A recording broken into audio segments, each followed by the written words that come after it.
What is up, YouTube? Welcome back to Work Knife Balance. We're going to be diving into another Cavill knife today. We did an unboxing just a couple days ago with this bad boy, so we're going to dive in and do a little bit more on the measurements and comparisons and all that kind of fun stuff with that. But before we get too far into this, if you haven't already, please subscribe to our channel. You can hit that subscribe button down below, but if you've already subscribed, we thank you very much for the support. You can also head over to Instagram and follow us at WorkKnifeBalance939. It's a great way to communicate with us.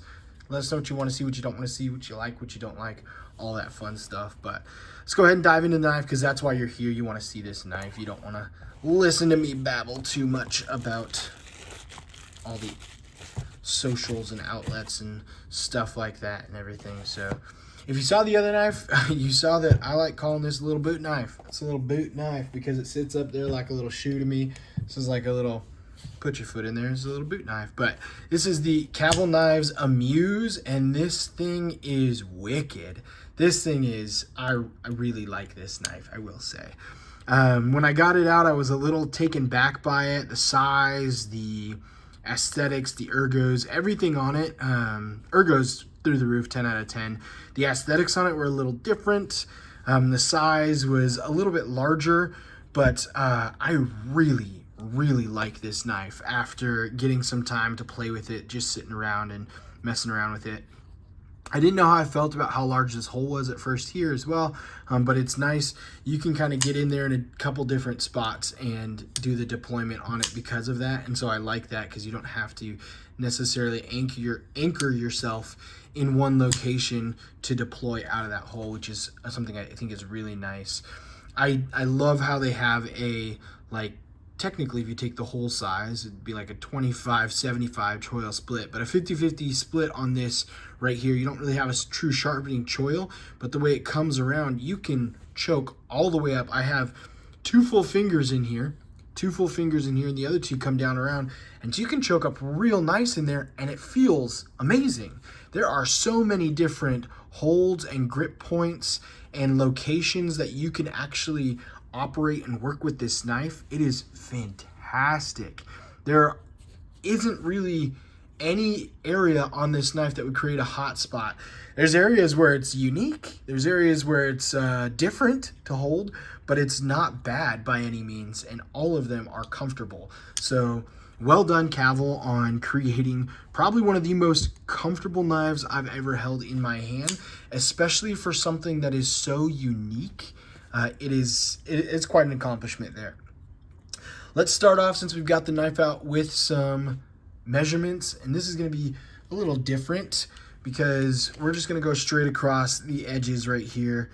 Tip to tail, we're looking at about 8.5 inches on that overall length. For the blade length, if we go tip to base, we're looking at about 3.5.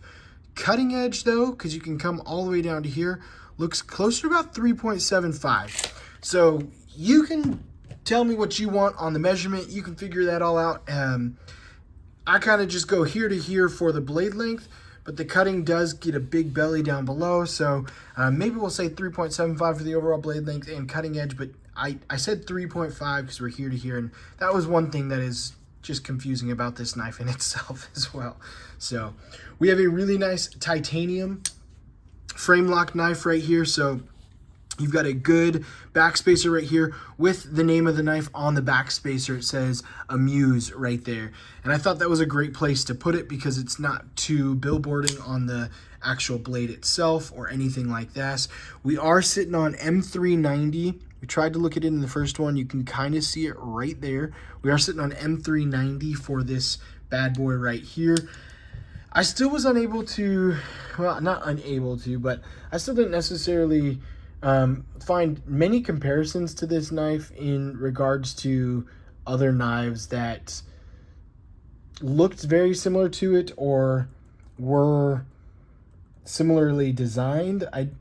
Someone out there in the interwebs space, please tell me if there's other knives that look like this and operate like this. I would love to see them and see how they feel and what they're made of and all that kind of stuff and everything. But in this bronzing version right here from Cavill Knives, this is about $314.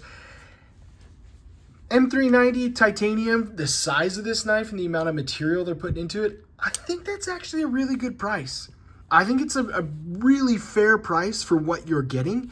It is not an EDC knife that I would recommend everyone carrying every day, but this is one that I could see in my collection, to be honest. This is one that if it's on my list of knives that I'd like to get, and this is one I could see myself getting in a couple years or maybe a year down the road if they're still available.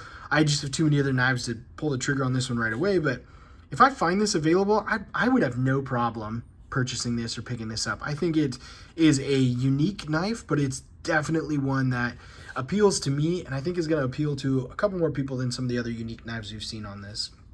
I really love the pivot collar, or the pivot, and then what they did right here around it. This is kind of their logo. We've seen this on their other Caval knives, which I think is pretty cool as well. I like the design in the lines that they added. It gives almost a bolster look to it. If they remade this knife, I think it would be kind of cool to add an inlay on the show side and then have those lines there. Just something a little bit more, but then again, you're adding an inlay, adding material, adding labor, adding flash, so it would probably bring the cost up a little bit, and that $314 is a fantastic cost for this knife in my opinion. Really good value in it. We'll do side-by-side comparisons, and with our traditional EDC knives, we're trying to always line up the pivots here. So we've got the Ontario Rat 1 and then the Ontario Rat 2 down below. So it is going to be a larger knife. We measured it out. It's going to be closer to that Rat 1 in size. A lot girthier, really good ergonomics, different size, different style knife, but size-wise comparison, in length, you can look at that kind of Rat 1 for that size there. And go ahead and pull out the Spyderco Para 2 as well as the Para 3 down below, so we can kind of see side-by-side comparisons there. You're looking really close in that Spyderco, much more on the blade for the Caval and Muse, but the handle is pretty close there in the Spyderco Para 2. So that's a good comparison for y'all to... I know most of you are going to have those knives. You've held those knives. You've got easy access to those knives as well. So that gives you a good comparison on what you can think of for this one. Other than the fact that it has that antiqued bronze look to it, there's nothing about this titanium that is like fancy. It's the same titanium that everyone else uses. It's the 64 AL something, I don't know. There's numbers, there's letters. It's titanium that everyone uses, so it looks really cool. I love the fact that they have this little lanyard spot right here, and I like that you've only got the two pieces of hardware here. Kind of, one, holding it together and holding the backspacer in, but two, it makes a very simple, clean knife. I hate when you have a knife with a backspacer that goes all the way up and there's 5 or 6 little screws in there to hold it in place. I know it's necessary, but make a shorter backspacer and a cleaner show face for the knife. I think it adds a lot to the aesthetic when you don't have to worry about that, especially you're holding it in hand. It just looks clean and nice. Good jimping on the back. We talked about that last time, and I really, really love the blade shape and how you can kind of hold this in here. This is, like I said, not an EDC knife for me, but it is definitely a knife that I would love to have in my collection one day, so I'll probably be looking for them. Don't have much else to say though, so instead of rambling on, I'm just going to cut it short here, and yeah, go ahead and check this out. We'll go and put a link to Caval knives down below if you want to go ahead and pick one of these up. They have 2 variations. They have the bronzing variation, and they've got a black variation.